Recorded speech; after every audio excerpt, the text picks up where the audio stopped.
Bem, pessoal, nossa aula de hoje será sobre o capítulo 6 do livro do Somerville, que o assunto é projeto de arquitetura, né? Basicamente, quais são os padrões, quais são as formas de arquiteturas de sistemas mais utilizadas pelas empresas, pelas fábricas de software. Então, vamos lá. Quais são os assuntos que nós vamos abordar?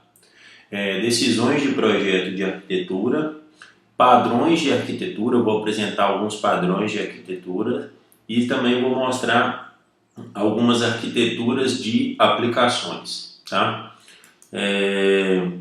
Bem, o que é o projeto de arquitetura? Né?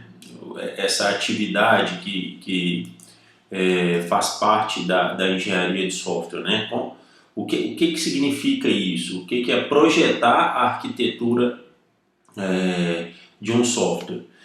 Basicamente, é o processo de projeto. O processo de projeto nada mais, nada menos do que um conjunto de atividades para identificar os subsistemas que compõem um sistema e o framework. Entenda framework como sendo uma biblioteca para controle e comunicação do subsistema. Então, é isso que é projetar a arquitetura. A saída desse conjunto de atividades, né, desse processo de projeto, é uma descrição da arquitetura do sistema que está sendo construído. Então, um pouco mais de detalhes sobre o projeto de arquitetura.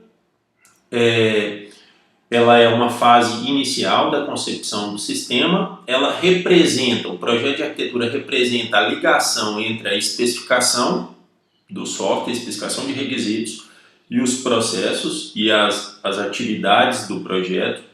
Muitas vezes elas são realizadas em paralelo com algumas atividades de especificação. Então, às vezes, quando você está construindo o documento de especificação de requisitos, você também já consegue definir, mesmo que em alto nível, a arquitetura do software.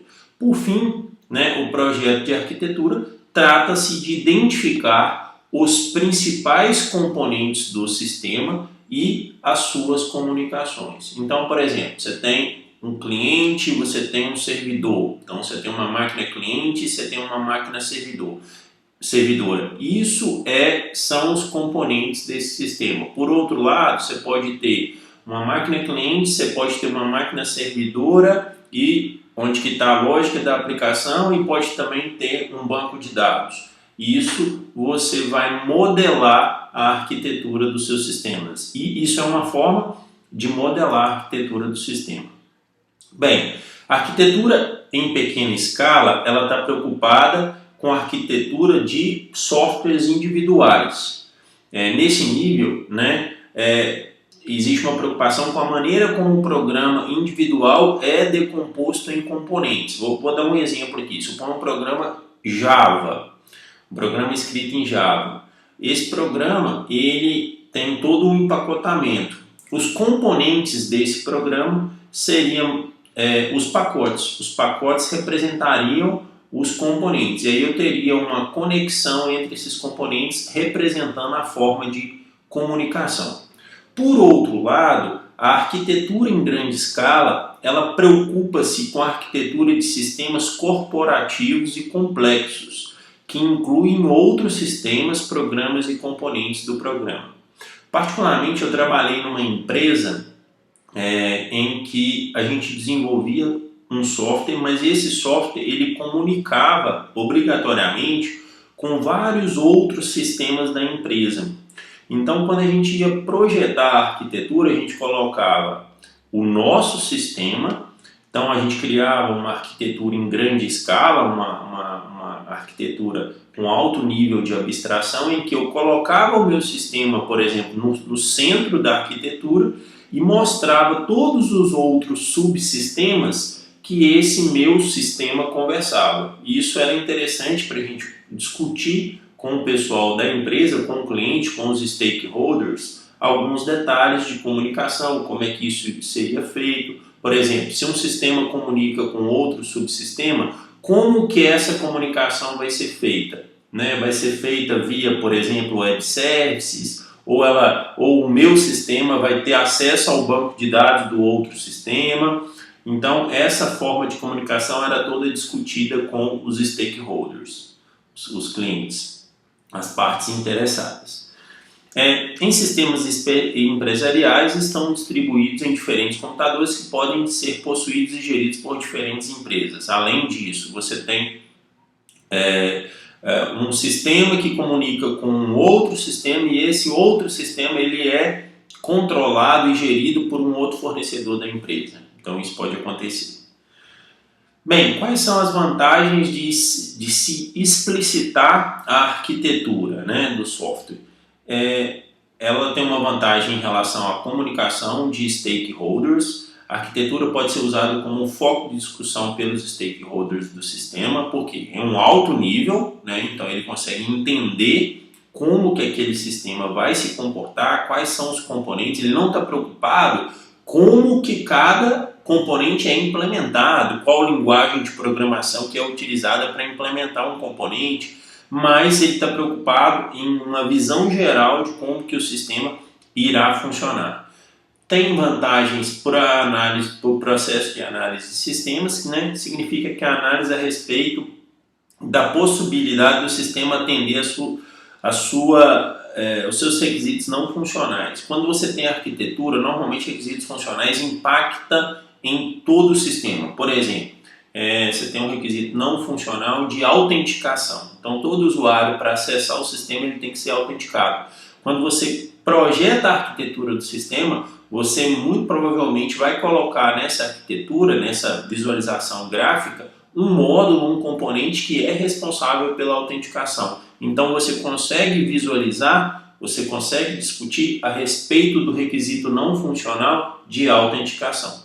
Por último, reuse em larga escala. Quando você tem a arquitetura explícita, essa arquitetura ela pode ser reusada em uma variedade de sistemas. Uma fábrica de software, gente, que trabalha com vários clientes, normalmente os sistemas dela que ela constrói, ele tem uma mesma arquitetura. Então foi criada uma arquitetura inicial, essa arquitetura inicial ela é passada para outros projetos, né, de especificação e engenharia de software. Também, representações é como que eu represento graficamente a minha arquitetura, né, que é o que importa para a gente. Gente, é bastante simples. Diagramas de blocos informais simples mostrando as entidades e os relacionamentos. É o método mais utilizado para documentar a arquitetura de software. A gente vai ver alguns exemplos posteriormente a respeito desse diagrama de blocos. Por outro lado, esses diagramas, essa forma de representar a arquitetura, eles têm sido bastante criticados pela falta de semântica. Por quê? Nem sempre a visualização gráfica consegue refletir todas as formas de comunicação. Às vezes ela não tem alguns detalhes. Então, a representação da arquitetura ela tem que ter um diagrama com os blocos e a comunicação entre os componentes, mas também tem que existir uma documentação por trás explicando como que funcionará essa comunicação, dando mais detalhes a respeito dessa, introduzindo a semântica que é questionada. Então, diagrama de caixa ou bloco e linha, ele é um modelo, é uma forma muito abstrata, não mostra a natureza dos relacionamentos, nem as propriedades externamente visíveis dos subsistemas, no entanto, é útil para a comunicação com os stakeholders. Bem, pessoal, da agora para frente a gente vai trabalhar com padrões de arquitetura e também com arquiteturas em camadas. O que é um padrão de arquitetura? Padrões são um meio de representar, partilhar e reusar conhecimento.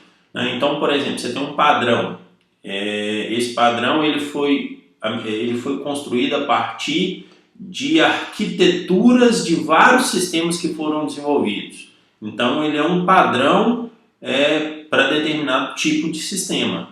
Então, um padrão de arquitetura é uma descrição estilizada das boas práticas de projeto. Então, foi se criando um projeto, foi se criando vários projetos, identificou, elevou as principais práticas, as boas práticas, e daí surgiu um padrão, né? Então, boas práticas de projeto que já tenham sido, né, experimentadas e testadas em diferentes ambientes. Os padrões devem incluir informações sobre quando elas são úteis ou não. Os padrões podem ser representados usando descrições de tabelas e gráficos. Para exemplificar o que seria o padrão, eu vou apresentar para vocês aqui o padrão MVC. O padrão MVC ele é amplamente utilizado, né, na definição, no projeto de arquitetura de sistemas em diversas fábricas de software. O que é o padrão MVC? Né? Vamos discutir ele aqui, tem a descrição, exemplo, quando é usado, vantagens e desvantagens. Bem, uma descrição. Ele separa a apresentação, então a interface do sistema, e a interação dos dados do sistema. O sistema é estruturado em 3 componentes lógicos que interagem entre si. O componente modelo, eu vou explicar depois, gerencia o sistema de dados e as operações associadas a esses dados. O componente visão define e gerencia como os dados serão apresentados ao usuário. Então você tem um componente chamado visão que é responsável, né, que gerencia como os dados são apresentados aos usuários. E por fim você tem o componente controlador que gerencia a interação do usuário, por exemplo, teclas, cliques do mouse, e passa essas interações para a visão e o modelo. Então veja a figura 6.2. Então o padrão MVC, né, modelo, visão, controlador, ele pode ser exemplificado da seguinte forma, né, a organização do MVC. Então eu tenho aqui o controlador. Esse controlador ele mapeia ações de usuário para atualizar o modelo, né, e ele também tem a função de selecionar visões. Então, quando ocorre uma mudança de estado nos dados, ele tem a função de avisar isso ao modelo. Então, o controlador ele avisa uma mudança de estado para o modelo. Então, vou dar um exemplo prático aqui. Suponha que você está num formulário de edição de um cliente, por exemplo, né? Então, você tem lá a funcionalidade de cliente. Aí o usuário vai lá e troca o endereço daquele cliente, né? Então o usuário do sistema está alterando os dados de um cliente. Então houve uma mudança naquele estado, né? Ele foi lá e trocou um endereço. Aí quem avisa essa mudança para o sistema é o controlador. Então o controlador ele manda uma mudança para o sistema, para o modelo, e o modelo atualiza essa mudança, né? Então, além disso, o controlador ele faz o seguinte: quando o modelo recebe uma mudança de status, o modelo ele notifica a visão para que a visão possa atualizar, né, a forma de apresentar aqueles dados. Então, por exemplo, se você muda o endereço, no momento que você muda o endereço, o controlador avisa o modelo e o modelo notifica a visão para atualizar as informações daquela modificação que foi realizada, né? Além disso, o controlador ele trata eventos do usuário. Então, por exemplo, quando tem um botão, você está na visão, o usuário está vendo e ele clica no botão OK ou cancelar. Quem trata aquele evento é o controlador. Além disso, o controlador tem a função de controlar, selecionar qual a visão que vai ser apresentada para o usuário. Por exemplo, se é uma visão de listagem de dados, se é uma visão de edição de dados, se é uma visão... ele é que vai definir qual a visão que vai ser selecionada. Então, em linhas gerais, essa que é a ideia do modelo MVC. Então vamos lá um pouco mais de detalhes, só voltando aqui. Eu tenho aqui um exemplo, né? Figura 6.3, ela mostra a arquitetura de um sistema aplicativo baseado na internet organizado pelo uso do padrão MVC. Vamos lá analisar a figura 6.3. Então a figura 6, essa é a figura que a gente estava trabalhando. A figura 6.3 é essa aí, a representação dela. Então vamos lá. Então a arquitetura de aplicações web usando o padrão MVC. Então tem uma aplicação web, por exemplo, um sistema bancário, um sistema de comércio eletrônico, web, um sistema, por exemplo, um sistema do Detran, por exemplo, Detran MG Web, um sistema, por exemplo, uma aplicação web, por exemplo, como o Facebook, né, e etc. Então eu tenho aqui, eu tenho o browser, né? Aí o browser ele envia dados para o controlador. Aí o controlador ele tem a função de processar uma solicitação HTTP. Gente, isso aqui é interessante. Só para ilustrar aqui, como é que funciona uma aplicação web? Uma aplicação web ela funciona da seguinte forma: você acessa o servidor via endereço, por exemplo, www.facebook.com.br. O navegador ele faz uma solicitação HTTP para um servidor. Esse servidor ele tem a função de retornar uma página dinâmica que vai ser mostrada para o usuário. Então essa que é a ideia. O navegador estabelece uma conexão HTTP com o servidor acessa um banco de dados, acessa os dados e retorna uma resposta para essa conexão HTTP. Em linhas gerais, uma aplicação web segue esse formato. Agora, a arquitetura de uma aplicação web usando o padrão MVC. Então, eu tenho o browser, né? Eu tenho o controlador, que ele é responsável por processamento de solicitação HTTP, e ele também tem lógica específica da aplicação e também tem validação de dados. Tudo isso ocorre pela responsabilidade do controlador. Então, só trazendo um exemplo aqui, eu não sei se vocês já desenvolveram alguma aplicação web em Java, mas, por exemplo, em uma aplicação web em Java, ela poderia ser implementada usando servlets, né? Você tem um servidor web e esse servidor web você cria uma servlet e essa servlet é responsável por tratar requisições HTTP. Então a servlet que você cria em Java, ela seria um exemplo do controlador, né? Só para exemplificar aqui.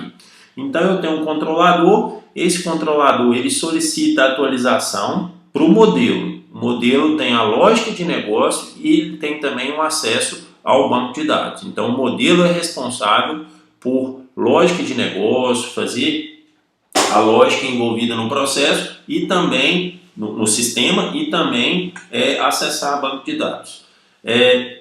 Quando o modelo ele processa essa informação, ele notifica essa mudança para a visão. A visão consiste em uma página dinâmica, ela tem geração e gerenciamento de formulários, né? Então, a visão ela consiste em páginas dinâmicas e gerenciamento de formulários. Então, o modelo notifica a mudança para a visão. E quando ele notifica a mudança para a visão, o controlador indica qual formulário que a visão deverá apresentar. Vou dar um exemplo aqui. Se for um formulário, por exemplo, de edição de clientes, quem vai avisar a visão de que esse formulário é que deve ser apresentado é o controlador. né? Então, quando houver uma notificação de mudanças, o controlador ele é responsável por definir qual formulário da visão será apresentada. E aí a visão com o formulário definido, ela processa esse formulário e retorna para o navegador. Então, em linhas gerais, é essa que é a ideia de uma aplicação web usando o padrão MVC. Tá? Então, essa é uma característica de uma aplicação web usando o padrão MVC. Uma característica que é interessante é que na prática, o modelo, em uma aplicação web, o modelo não comunica diretamente com a visão. Por quê? Porque a visão, ela nem sempre ela está no mesmo servidor, na mesma máquina. Então, na prática, essa notificação de mudança, ela é comunicada com o controlador, aí sim o controlador define qual formulário vai mostrar e passa isso para a visão. Então, numa aplicação web, essa notificação de mudança aqui, ela não é feita entre modelo e visão, ela é feita entre modelo e visão passando pelo controlador. Então essa é uma característica que não está destacada nesse livro aqui, mas ela ocorre. Então, por exemplo, notificação de mudança e solicitação aqui não é refrescamento, né? Solicitação de atualização. A tradução do pessoal que fez esses slides não ficou boa aqui. Então, não existe essa comunicação entre modelo e visão numa aplicação web. Tudo isso aqui passa pelo controlador. Então, basicamente, uma aplicação web é browser, visão, controlador, modelo.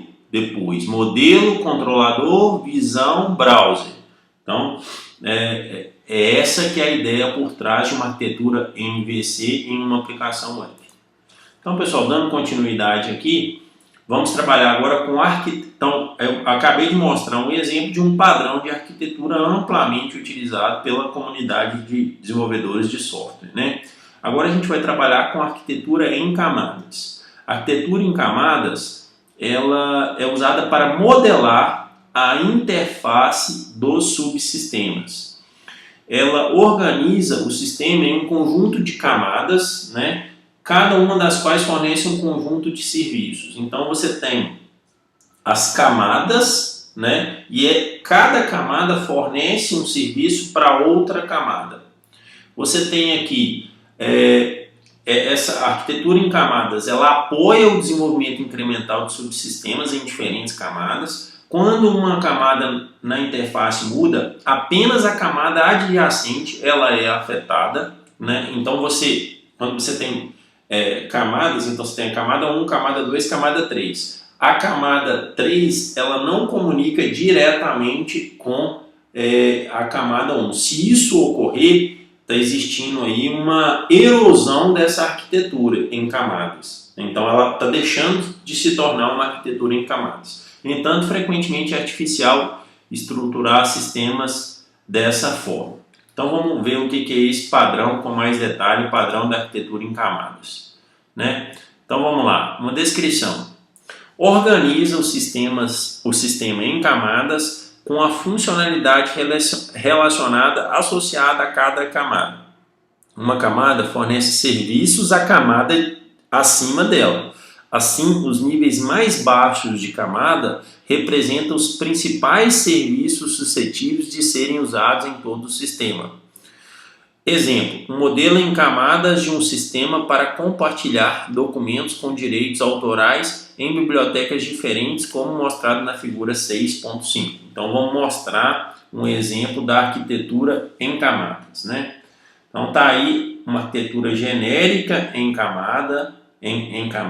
Então, você tem aqui a interface de usuário. Aqui não é o exemplo ainda não. né, que é a arquitetura genérica em camadas. Então, como é que seria uma arquitetura genérica, né, em camadas? Você tem a interface de usuário, né? Essa interface de usuário ela consome serviços da camada gerenciamento de interface usuário, autenticação e autorização, que consome serviços da terceira camada, lógica de negócio da aplicação, recursos do sistema, e que consome serviços da quarta camada, apoio de sistema, banco de dados, SO e etc. Então essa é uma arquitetura genérica em camadas. Interface, gerenciamento de interface de usuário, autenticação e autorização, depois a lógica de negócio, né, da aplicação e depois o banco de dados. Então a arquitetura aqui, vamos dizer, em 4 camadas. Essa arquitetura genérica ela tem 4 camadas. Aqui está o exemplo da biblioteca, né, a arquitetura do sistema libsys. Então você tem a interface, que é o browser, que é o navegador. Aí você tem uma camada, essa camada ela é responsável pelo login, então autenticação do usuário, ela é responsável por formulários e gerente de consultas, e ela também é responsável pelo gerente de impressão. Aí eu tenho uma terceira camada, essa terceira camada ela tem um componente, um módulo que é responsável pela busca distribuída, recuperação de documentos, gerente de direitos e contabilidade. Então tem uma camada que é responsável por isso. Eu tenho uma quarta camada que é o índice da biblioteca, né? E essa quarta camada ela vai definir aonde que ela vai buscar os dados, em qual banco de dados distribuído que ela vai buscar aqueles dados, né? Por exemplo, pode ser um banco de dados 1, 2, 3, 4 até o banco de dados N. Então essa que é a ideia da arquitetura em camadas desse sistema aqui, desse sistema de biblioteca, né? Então é um exemplo aí que a gente pode avaliar. Então voltando aqui, quando é usado? É usado na construção de novos recursos em cima de sistemas existentes, quando o desenvolvimento está espalhado por várias equipes, com a responsabilidade de cada equipe em uma camada de funcionalidade quando há um requisito de proteção multinível. Vantagens: desde que a interface seja mantida, permite a substituição de camadas inteiras. Recursos redundantes, por exemplo, autenticação, podem ser fornecidos em cada camada para aumentar a confiança do sistema. Desvantagens: na prática, costuma ser difícil proporcionar uma clara separação entre as camadas, e em uma camada de alto nível pode ter de interagir diretamente com camadas de baixo nível, em vez de através da camada imediatamente abaixo dela. Então, o que está acontecendo aqui? Está acontecendo uma erosão, né? uma modificação na arquitetura inicial. Se isso ocorrer, se uma camada conectar diretamente com uma camada que ela não esteja ligada diretamente. Por exemplo, a camada 1 conectar diretamente com a camada 3 sem passar pela camada 2. O desempenho pode ser um problema por causa dos múltiplos níveis de interpretação de uma solicitação de serviço, uma vez que são processados em cada camada. Então, beleza, padrão da arquitetura, uma arquitetura genérica, a gente já viu, aqui a arquitetura do sistema libsys, né? Então, pessoal, eu vou só parar por aqui, eu vou só interromper a nossa aula, na próxima aula a gente continua com a arquitetura de repositório, tá?